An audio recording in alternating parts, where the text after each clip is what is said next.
Answer ভিডিপির জন্য 17,000 shotgun কেনা হচ্ছে বলে জানিয়েছেন অর্থ উপদেষ্টা সালেউদ্দিন আহমেদ। এছাড়া রোজায় পণ্যের দাম স্বাভাবিক রাখতে আগে ভাগে চাল ও গম আমদানি করা হবে বলে জানান তিনি।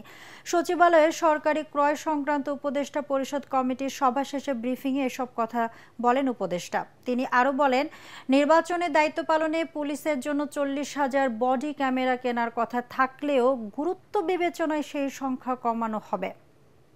অর্থ ছাড় পেতে আইএমএফ নতুন কোনো শর্ত দেয়নি জানিয়ে সালেউদ্দিন আহমেদ বলেন, নির্বাচিত সরকার আসলে কিস্তির টাকা পাবে বাংলাদেশ। এদিকে বাস্তুচ্যুত রোহিঙ্গাদের জন্য আশ্রয় কেন্দ্র নির্মাণের জন্য ইন্টারন্যাশনাল অর্গানাইজেশন ফর মাইগ্রেশন IOM-কে অনুমতি দেওয়া হয়েছে বলেও জানান অর্থ উপদেষ্টা।